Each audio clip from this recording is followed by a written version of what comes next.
Sir Taylor, we've talked a little bit about practice papers in the past, but there's a particular acronym you use to help parents understand the purpose of practice papers, which you refer to as straps. Perhaps you could explain a little bit more about that. Okay. Now, one of the mistakes that parents make is using the papers in an incorrect way, and that really takes away a great opportunity for their children, because how they use the practice papers is more important than how many practice papers they do. The main purposes of practice papers are really just twofold. One is for learning from. And that's what needs to happen until the last 3 months of the course. They need to be using practice papers to learn from. And then, much closer to the exam, they can use practice papers for measuring, i.e. what their standard is, or at least a snapshot of what their standard is. And some parents, they just tend to use every paper as a measurement of their child, and that's not the best use of them. So what I do is, early on in the course, the practice papers that children do, I entitle them straps. Now, straps, the acronym, stands for study, training, reinforcement, and analysis papers. Straps.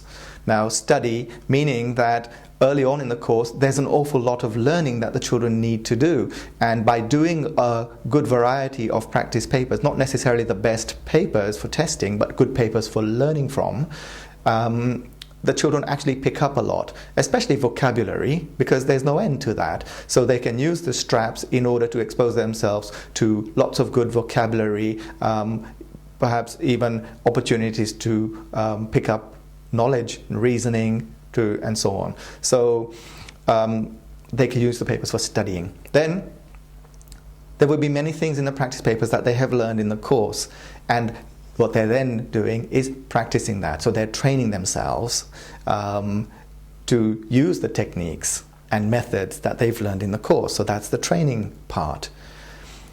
Then reinforcement. Again, that was things that they already know, they are practicing, and therefore they are reinforcing their understanding of things that they've already learned. And by doing lots of straps, they're coming across similar things repeatedly, so that's also reinforcing their understanding and confidence. Then the most important part, in my view, analysis. So the A in strap is, in my view, the most important part, analysis.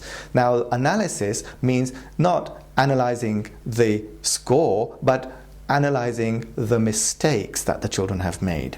I emphasize to the children from early on in the course that mistakes are their friends, because when a pupil makes a mistake, it's pointing to an area where they need to work in order to improve.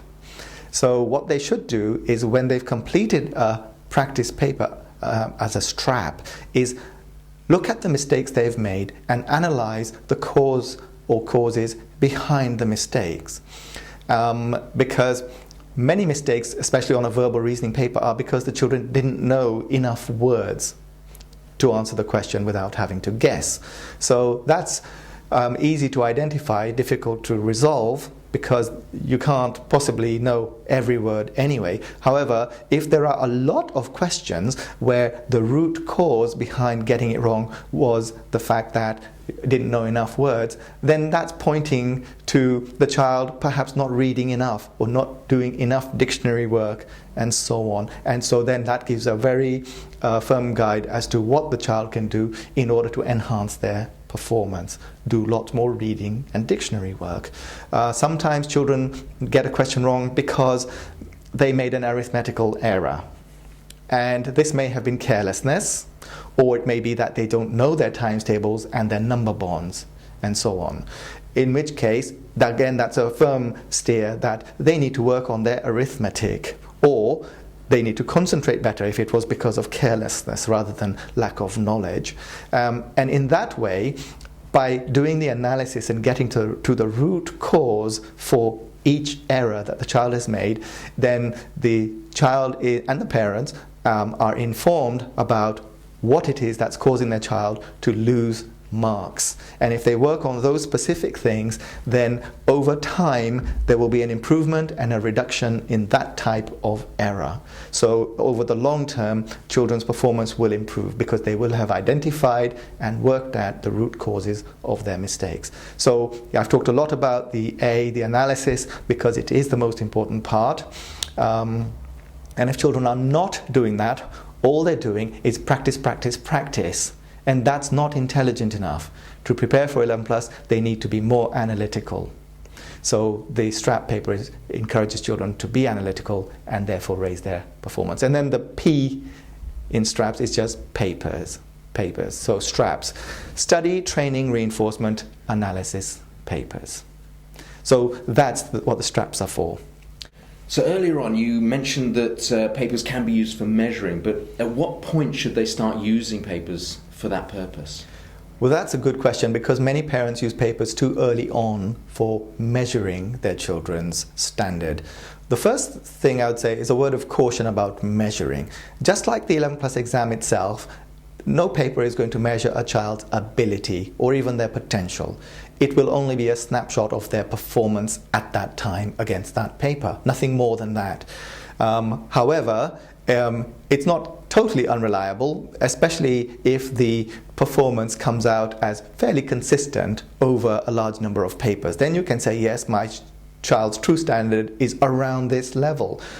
So I'm really saying don't read too much into any one performance. When you see performance over a large number of papers, then you can say something meaningful from that. Okay. Now, having said that, the time to measure children is after they have done quite a lot of straps. Because until they've done quite a lot of straps, then they're nowhere near their potential.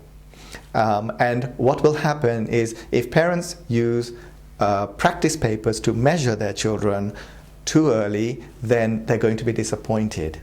And if they're disappointed, they may become anxious. And if they become anxious, their children will become anxious. And then it turns into a downward spiral. So don't use papers too early for measurement. Use them for learning from, i.e. use them as straps. So you can start measuring children after they've done quite a large number of straps. And then that would be about 3 months before the exams. And each paper that a pupil does, okay, they should do it under exam conditions. They should have the time limit recommended on the paper itself. And of course, they should do it without the use of a dictionary, calculator, or help. And then you can say, okay, yes, this is, it's reasonable to count this as a measurement of my child's performance.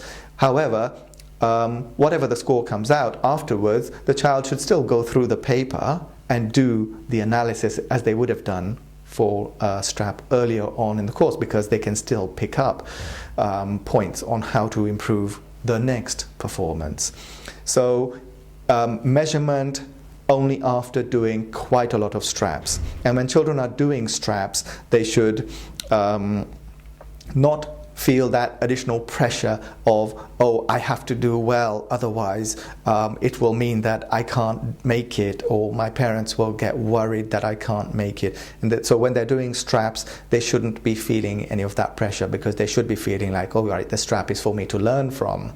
And then when they have done enough straps, then they use papers for measurement, and at that time they should do their best on every paper. And if children are tired when they do their paper, or they're not focused, then it's not worth doing, because it won't indicate anything except their level of concentration or focus, and it won't give any idea what their standard actually is.